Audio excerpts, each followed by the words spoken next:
अस्सलाम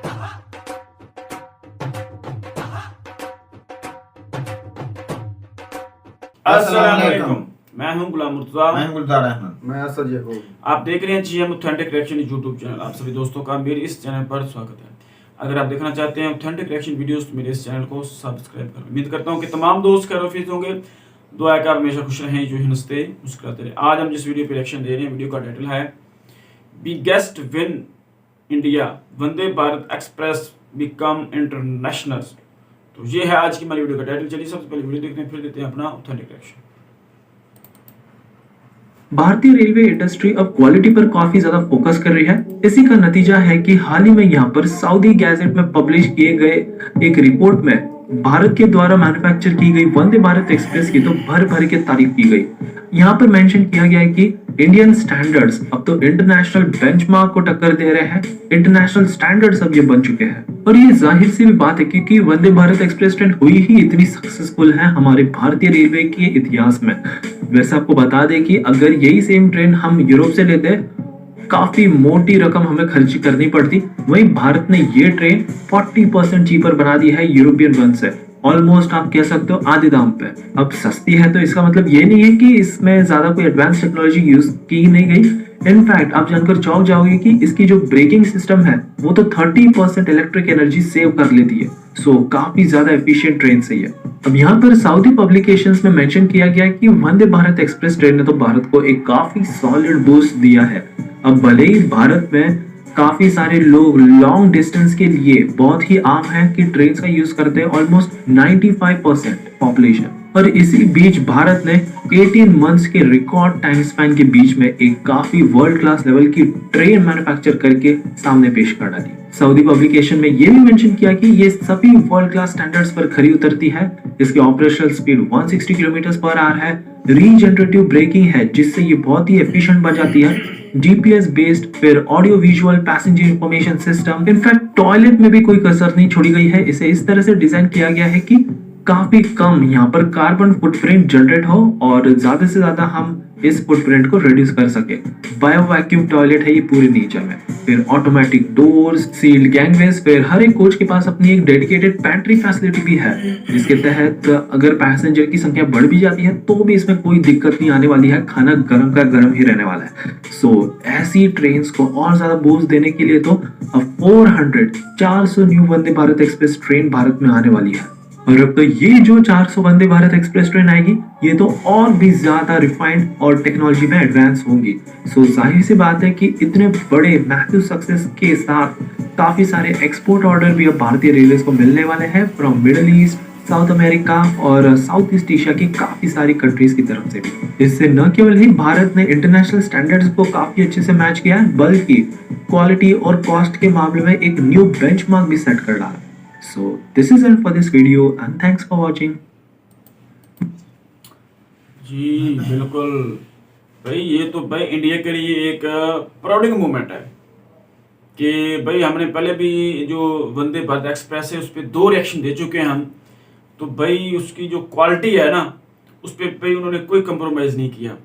वंदे भारत एक्सप्रेस ये इंडिया के लिए एक बड़ी खुशी की बात है, गर्व की बात है, प्राउडिंग मोमेंट है कि अब ये इंटरनेशनली इसको रिकॉग्नाइज कर दिया गया है, इंटरनेशनल बन गई है। और बाहर से जो है इसकी एक्सपोर्ट के जो ऑर्डर्स हैं वो भी आना शुरू हो चुके हैं। तो भाई ये देख लें कि ये होता है मुल्क और ये होती है तरक्की कि भाई उन्होंने मैं जो हर वीडियो में कहता होता हूँ ना कि भाई अपनी चीज़ें जो हैं वो तैयार करें।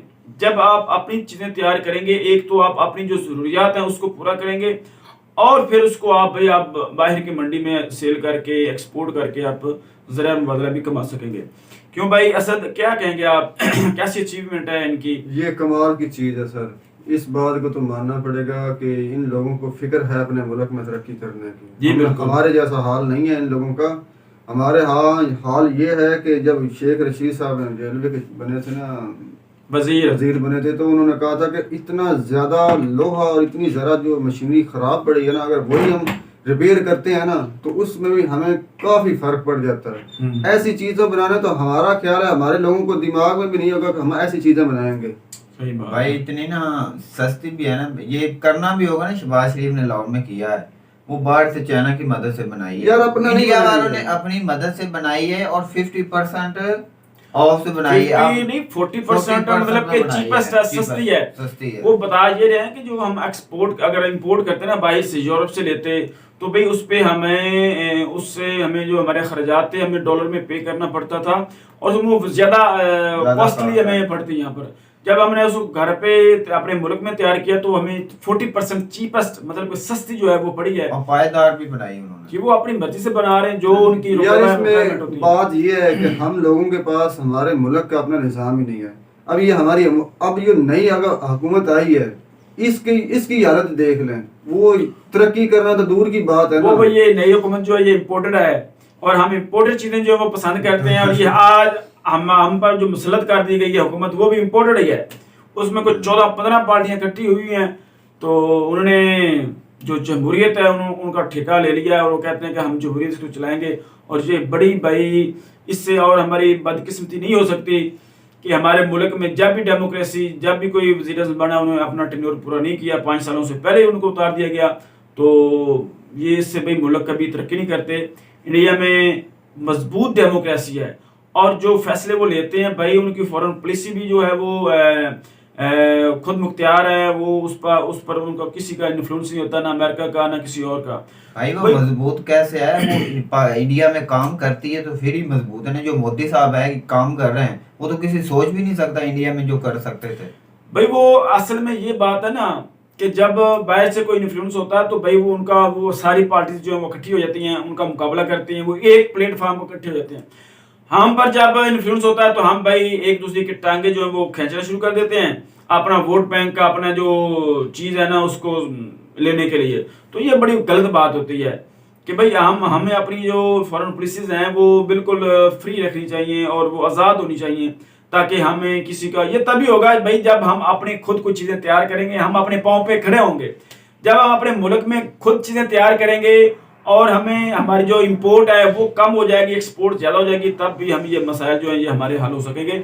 इंडिया देख लें कि उन्होंने ये वंदे भारत एक्सप्रेस बनाई है और वो देख लें अब सऊदी अरेबिया में एक वो कह रहे हैं कुछ शायद होता है उसमें उन्होंने भाई इंटरनेशनली रिकग्नाइज कर दिया है कि ये भाई बड़ी बेहतरीन है और अब वो इसको भाई एक्सपोर्ट भी करेंगे, ज़राए मुबादला भी कमाएंगे, अपनी जो मुल्क के अंदर ज़रूरियात हैं वो भी पूरी करेंगे और इससे एक्सपोर्ट करके ज़राए मुबादला भी कमाएंगे। ये होती है तरक्की। चाइना सुई से लेकर जहाज बना रहा है ना, इंडिया भी उसी तर्ज पर चल रहा जी है। बिल्कुल। हर अपनी चीज वो तैयार कर रहा है, इसी से ही मुल्क आगे चलेगा, इकोनॉमी उसकी ठीक होगी और बहुत बेहतरीन इन्हें मंसूबा बनाया है ये।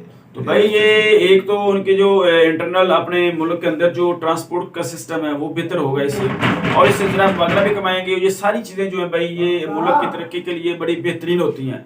तो भाई इसी तरह मुल्क तरक्की करते हैं। तो यही थी आज की हमारी वीडियो। उम्मीद करता हूँ आपको हमारी वीडियो पसंद आएगी। वीडियो पसंद है तो वीडियो को लाइक करें, शेयर करें, हमारे चैनल को सब्सक्राइब करें। मिलते हैं अगली वीडियो में किसी नए टॉपिक के साथ, तब तक दीजिए इजाजत।